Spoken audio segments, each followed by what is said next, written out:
This Airsoft GI TV episode is brought to you in part by G&G Armament and TSD Airsoft.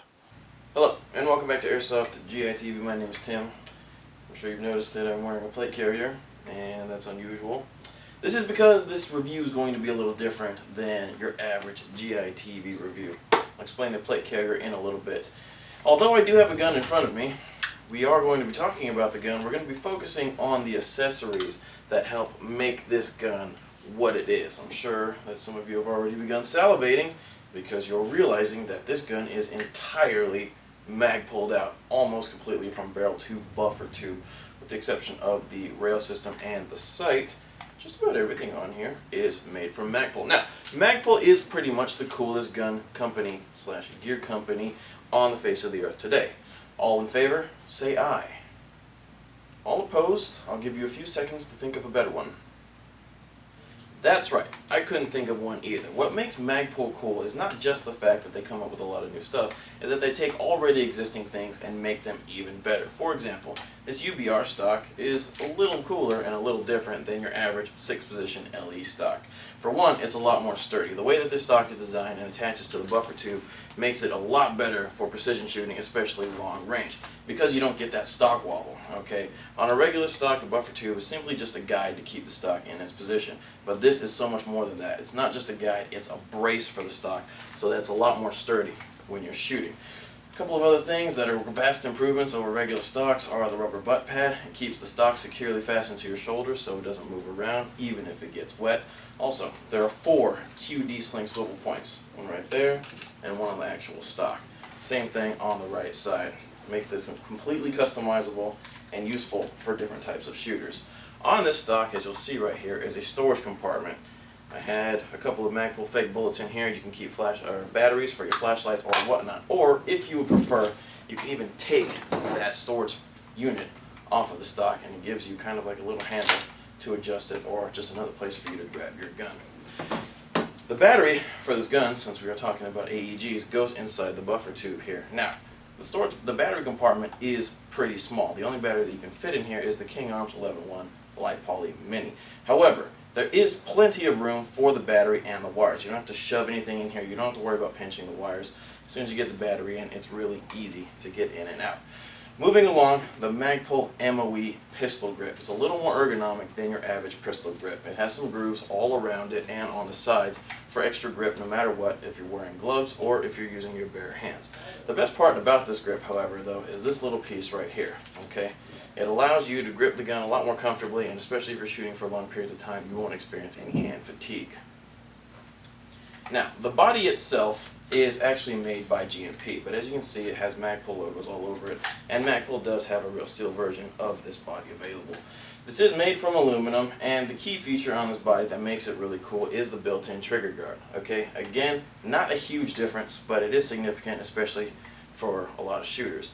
This trigger guard right here is rounded off, so it's a lot more comfortable when you're shooting. The traditional straight trigger guard that comes on a lot of ARs and other AEGs as well has a tendency to dig into your second finger, especially for shooting, again, for long periods of time. So Magpul had the foresight to think of something that would be a lot more comfortable for its users. Now, for this particular AEG, the dust cover is made to stay open, obviously to emulate a real gun. When you're firing, shells are going to eject out of the ejection port. You're not going to ever shoot a real gun with the dust cover closed, and so that's why this body is made to emulate as closely to the real gun as possible with an ejection port that stays open. Alright, moving along to the Magpul backup iron sights. The backup iron sights that Magpul created are very innovative, and I actually have 2 different kinds on this gun, although you may not be able to notice. These are the real Magpul backup iron sights on the front, and this is the PTS version for airsoft and training on the back.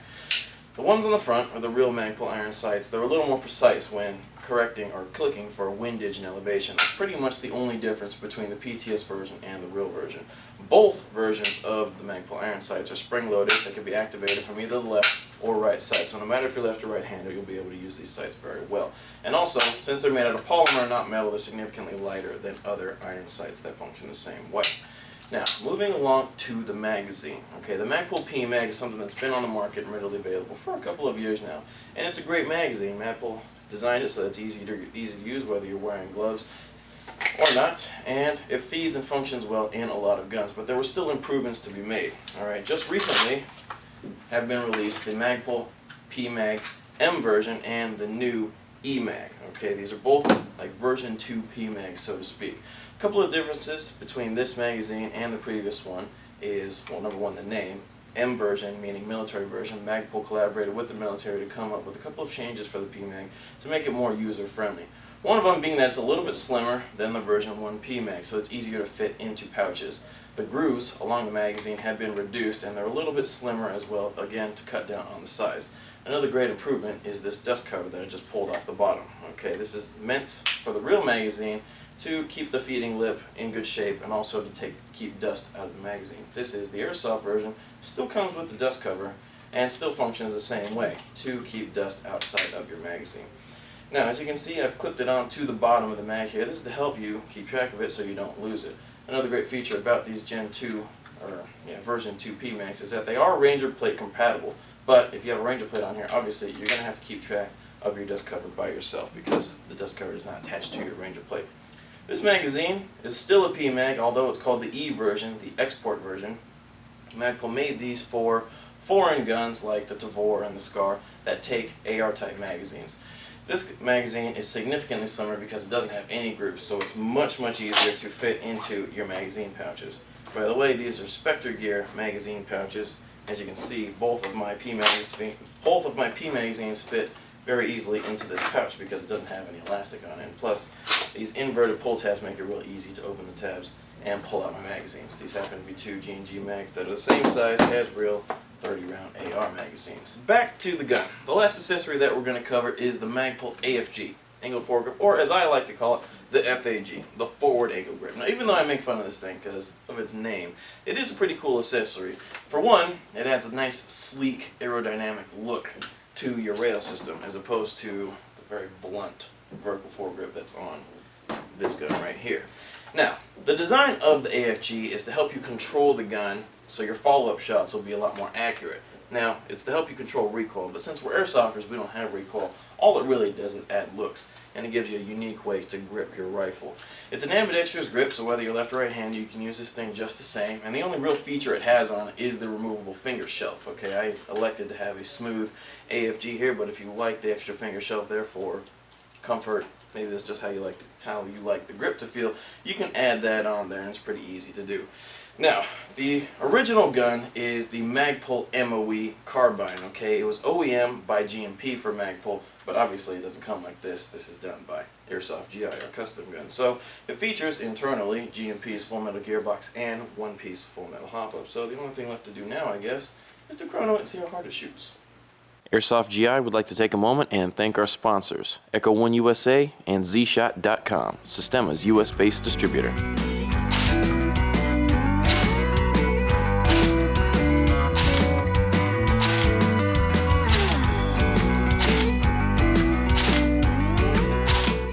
Alright, well, that's gonna do it for this new custom Airsoft GI Magpul gun. This will be available on our website very soon and for sale for the low price of $740.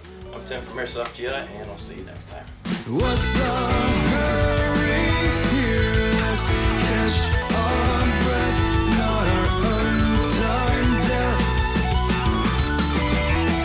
The sunny will be there next day. Don't mind red lights.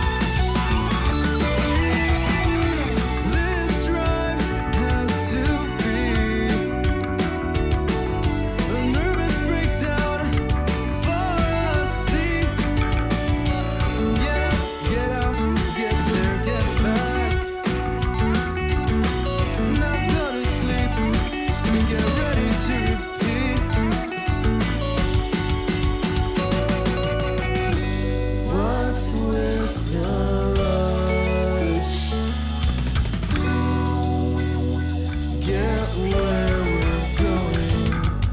What's the hurry here? Let's catch our breath, not our untimed death. The Airsoft GI TV episode you've just enjoyed is brought to you in part by JBU and Mad Bull Airsoft.